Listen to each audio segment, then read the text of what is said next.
Friends, welcome to our elements where we discuss the imaginative formation of images of the later Platonists.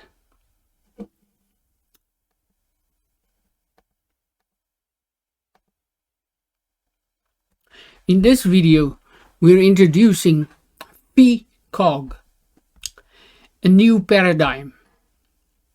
And this is the run-up to Plotinus and what he has to say about the fantasy and what follows about imaginative cognition and what follows how the world looks from that perspective, from his perspective.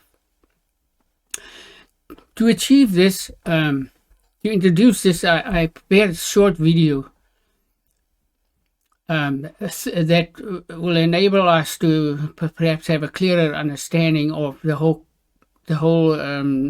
idea of reflection of deity, the reflection of the gods in Plato, what reflection mean in this particular instant. So we see here on our sphere, we see a reflection of the environment, the rails, the walkway here reflected on the screen. And when the screen turns, we see the whole scenery reflected on the sphere. We see some edges disappearing as it turns and some other edges coming into view. We have a sky reference and we have a ground reference. Well, what other, we can make the following like main points about the turning sphere. Image formation in us is an instantaneous assimilating, receiving activity of our souls. Imaginative, self-beholding cognition. It's a forming activity within our perception. Oh man, come on.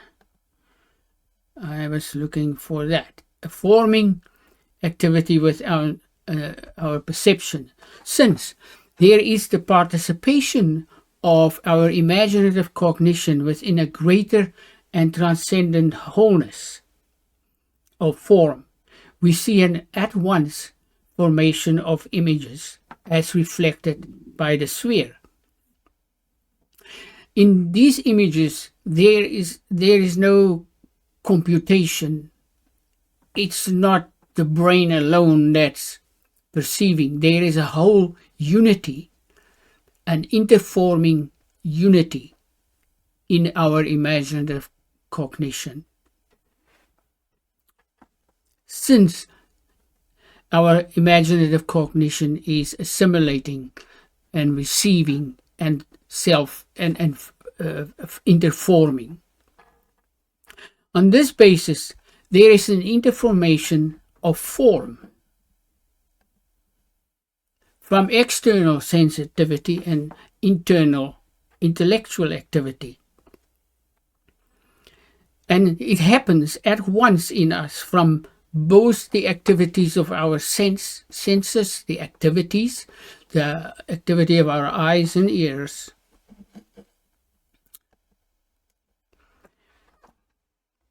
and the activity of intellectual form, higher intellectual form, since these are at once interforming as a wholeness and a unity in us.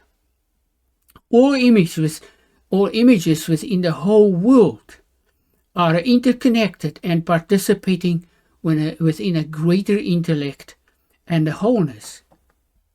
And this is not the same idea as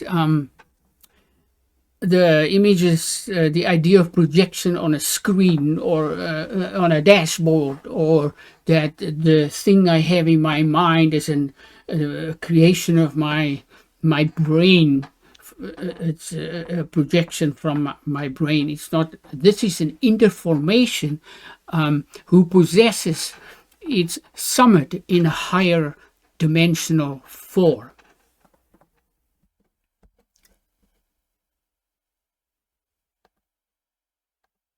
Okay. Which brings us to this video, in which we highlight the chief points of what is to come with reference to the instantaneous forming unity of our self-perceiving cognition and of the true fantasy of Plotinus. Here we are focusing more deeply upon the hidden things that we just spoke about, of world formation that we do not hear every day, such as, for instance, the self-luminous beholding, true fantasy, divina imaginatio, or imaginatio vera, a term that we borrow from Henry Corbin, who embraces a different paradigm, the gods of the latter Platonists and those who precede them. The intellectual work of Proclus. I feel I need to say a few words about this. There is also some introduction by Pierre Grimes. I will leave a link to his work on Proclus, very beautiful work that he has.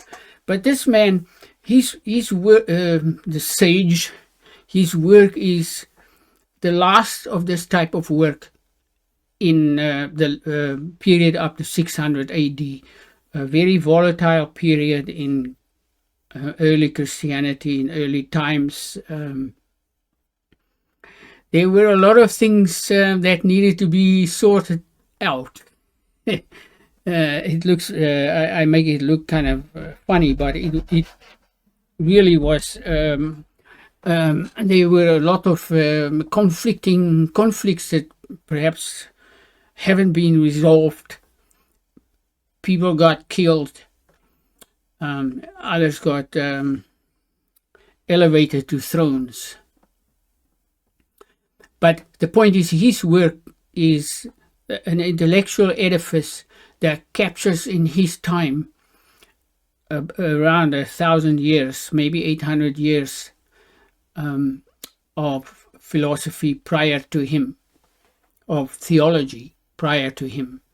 It's particularly demanding intellectually, and it is very suitable for this, the type of initiation of the Eleusinian mysteries, because he says, and he holds that there's nothing that can be said that will help. In other words, there is no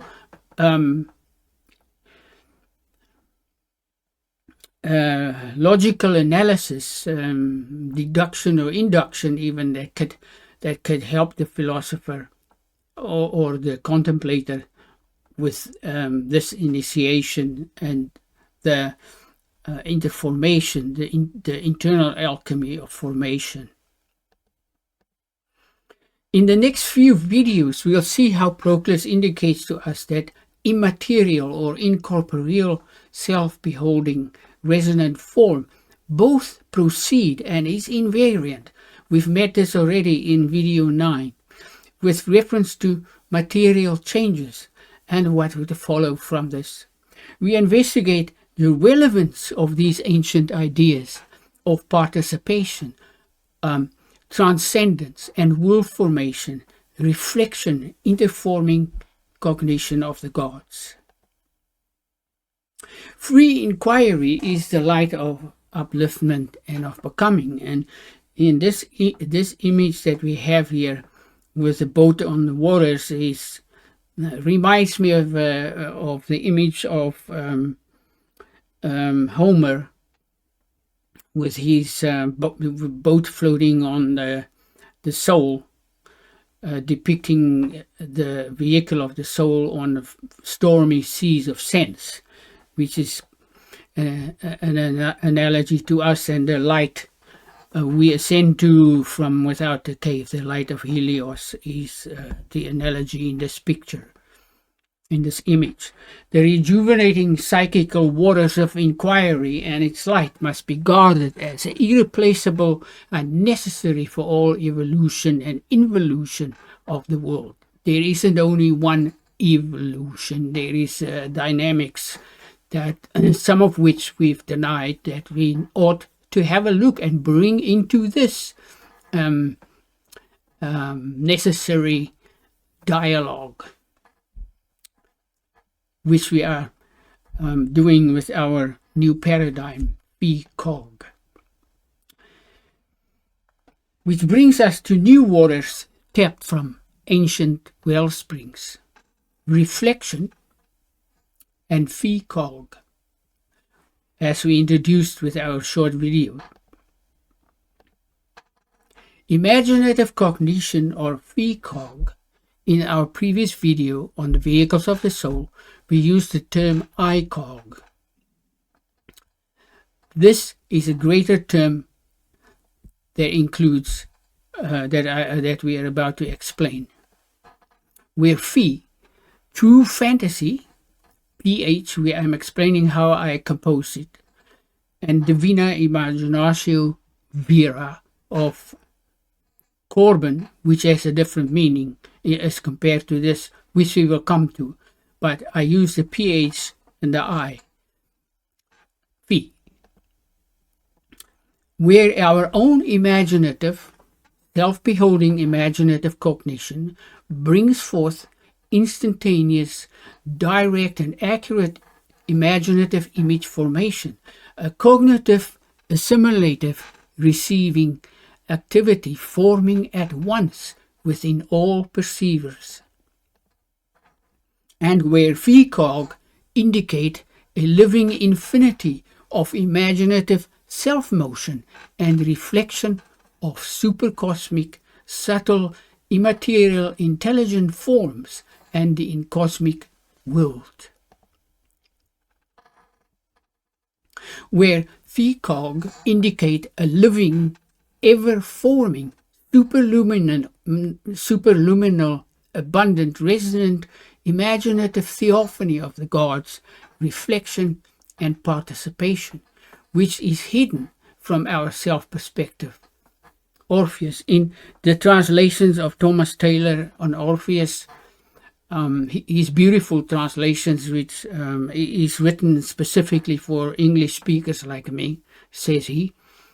There I was astonished to see this idea already that we can't see other dimensions already 700 BC-ish in Orpheus, based in an edifice of thought before him. And where imaginative cognition indicate an ever-forming, resonant world formation of the gods, who brings forth from within their ineffable light embodied world participation. A world formation indeed, where the whole unity of our imaginative self-beholding cognition interforms, assimilates, receives, and participates within the wholeness of a higher order, transcendent, subtle form, a true through reflection. Where imaginative cognition indicate an instantaneous psychical internal alchemy of receiving, assimilating intelligent information transfer throughout supercosmic and incosmic, the embodied all. Since in Westerink, Leonard Westerink in his Phaedo indicates that since is always followed by a major. Since the likeness or image of all luminous living being, which is the cause of transcendence, participation, vitality and life, intelligent power, motion and activity, ether, the threefold motion of ether, and of all living beings, is expressed throughout the all through subtle form, inhabitude, and encosmic or embodied formation. And where phi-cog, imaginative self-beholding cognition, indicate that major intelligent vortices of harmonics, of all kinds of harmonics and colors, instantly brings forth from within themselves Plutarch in 46 CE in the work of G.R.S. Meade. Not well known either. Very good. It brings forth from in themselves an infinite dimensional, self-moving, self-forming. Today it is such a perplexion that I've seen in the work of Carl Friston, for example, with his Markov blanket, how everybody's moving to the point where, well, there had to be some self-organizing mechanism in biology, in the evolution of biology. Well, here we have a philosophy that we've rejected, a theology that says that self-motion is fundamental. Self-assembly, if you like, is fundamental to this theology. Self-forming, supermassive living cosmos and all superabundant spectra of resonating vehicles of the soul. And what do we see here in our glass spheres? Vortices of all harmonics and colors. And of these says, now there is someone, I think it is in G.R.S. Meade, who's interesting. He was a philologist, fluent in Greek and Sanskrit, very unusual. A man not recognized for his work. He's a Gnostic, but his work is really interesting, and he really admits that syncretism and borrowing from Plato without acknowledging has been a huge problem with Gnostics. He gives a good treatment of the works of Proclus. I digressed. Since the sensible world, a wholeness, comprehend a vast abundance of living beings within itself. This is a symbol of the celestial world. The planets, who has in their interiors, says Proclus, are the leader of more of unapparent beings within, that comprehends within them unapparent worlds.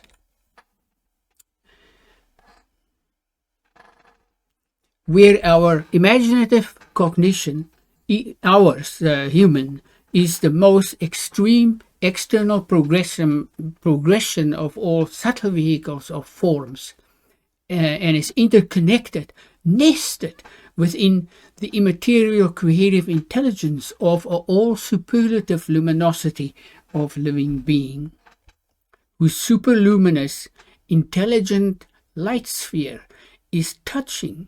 The analogy of our sphere in a short video that we showed is touching and comprehending the whole world within itself. And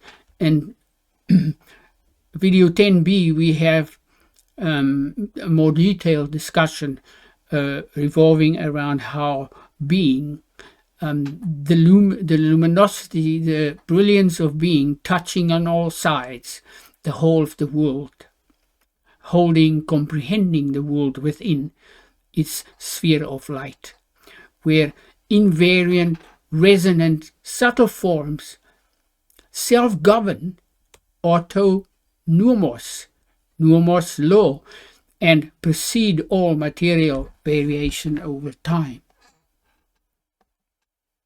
Where through our self-beholding consciousness, there's no separation between consciousness, perception, or cognition. It's all a unity. Where our precog is interconnected and interforming with a higher order, eternal, self-writing, self-forming, moving language. Let me just get this off.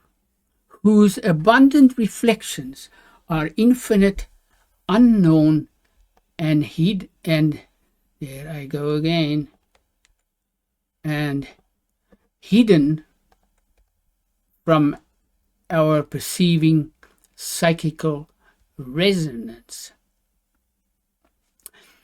Here we have an autogram, auto meaning self, gram to write. And this is, I got this from David Bohm, but you'll find this very interesting that in the work of Thomas, Thomas Taylor, he's very unhappy with Hume, who says that the soul is a blank slate. He evinces from there that the soul is an ever-writing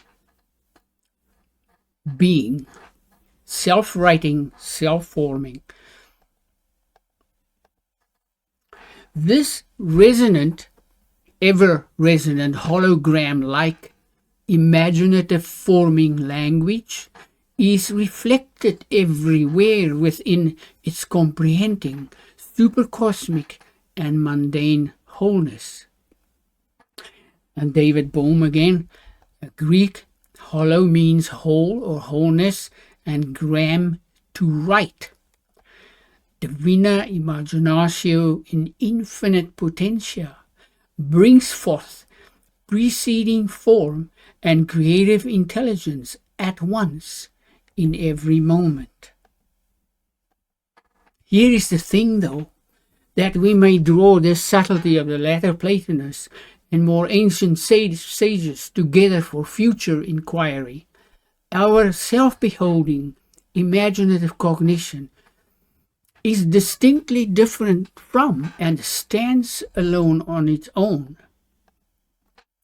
In primary cognitive, alchemical formation, cosmological and psychological receptive and assimilative aspects, from the pre-intellectual, the intermediate, and the manifest world of the Gnostics.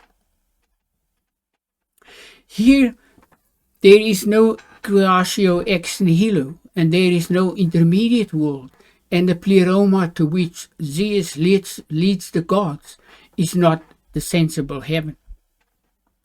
And if I am not mistaken, Plotinus has beef with that. We don't hear about that today either. Indeed, Corbin's Ibn Arabi in 1165, who avoids through his discovering analysis this Gnostic problem of creatio ex nihilo, the opposition between ens creatum and ens in creatum, defines the unconditioned imagination as follows. This cloud, I'm sorry, this is a little, I forgot to check the order of my videos. He defines it as follows. This cloud, which the divine being exhaled, in which he originally was, receives all forms at the same time, gives beings their forms. It is active and passive and receptive and extensiating. Through it is effected the differentiation with the primordial reality of the being, that is the divine being as such. This is how he avoids this problem. Now we wonder at this point, just briefly, about Schopenhauer. He's a man that embraces ex nihilo succession, linear succession in time. And of course, there at one time was, and there is the wonderful Professor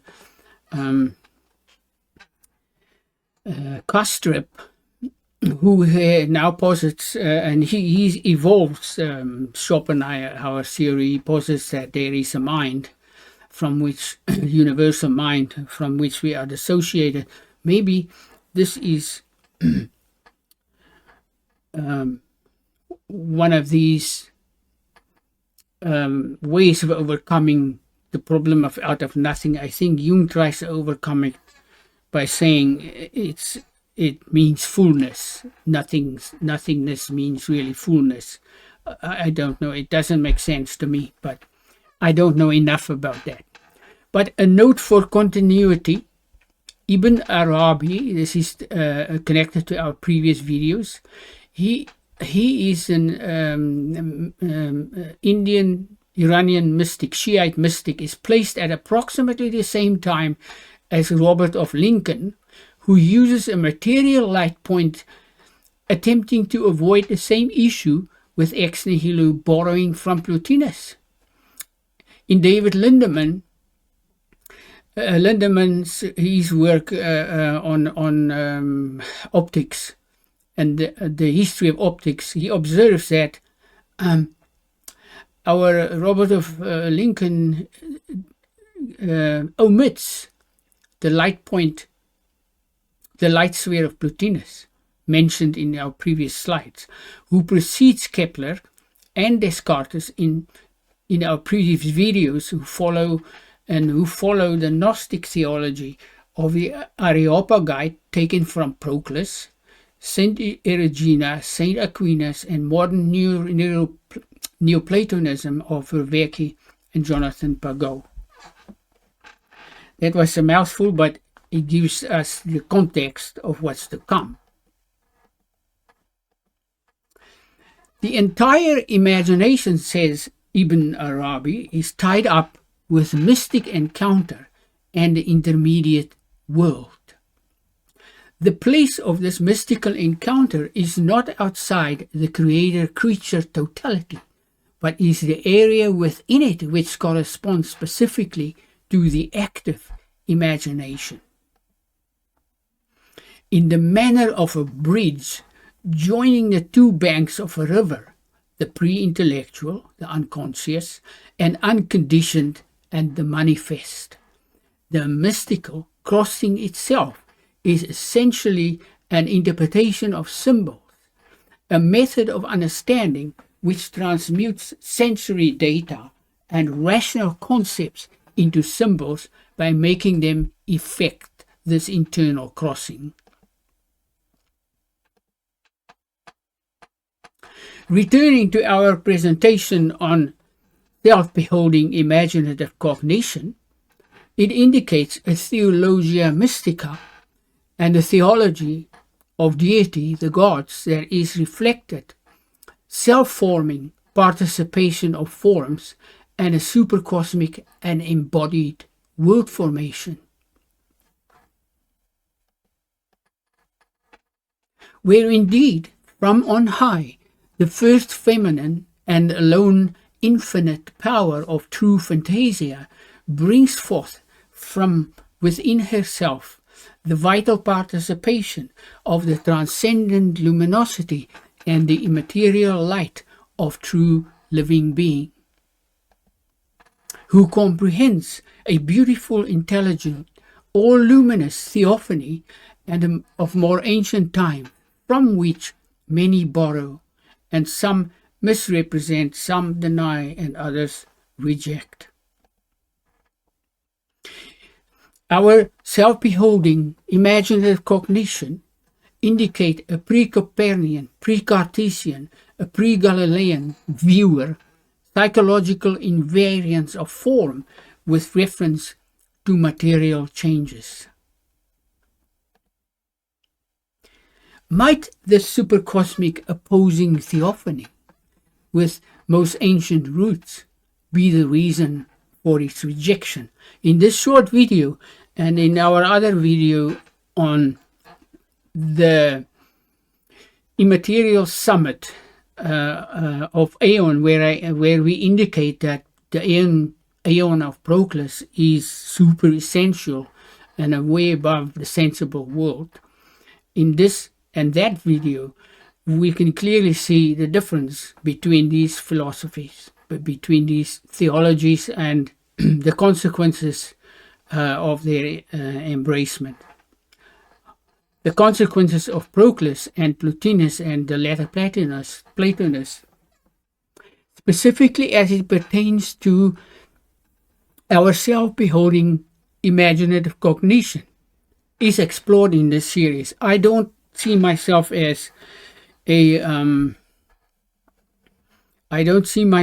philosopher at all, and so I'm not purporting to have any special philosophical knowledge of Greek or any of these things. I can only tell you how these works struck me as profoundly forgotten and not explored at all philosophy, a theology of antiquity, and a very beautiful work.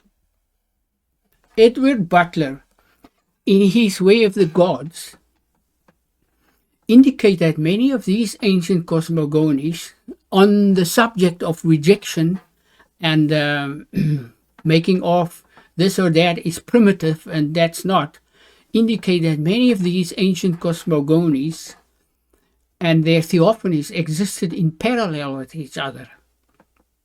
There are some people that says, well, you know, syncretism, that is an issue. Encyclopedism is something that G.R.S. Meade writes about. So we say this creep over time of ideas is a problem, but that these cosmogonies of the various cultures, times, civilizations have existed parallel to each other. Each had a living being, is a living, they all live together, shall we say. And he has beef along with J.J. Tolkien and the wonderful Plutarch, who has beef with the same thing of Plutarch has a beef about those who digs up these little fertility dolls and they infer from that, they deduce from that the gods must have been vegetable gods, vegetative gods, and things like that. He's very disappointed with the interpretations of the young, as Plato puts it.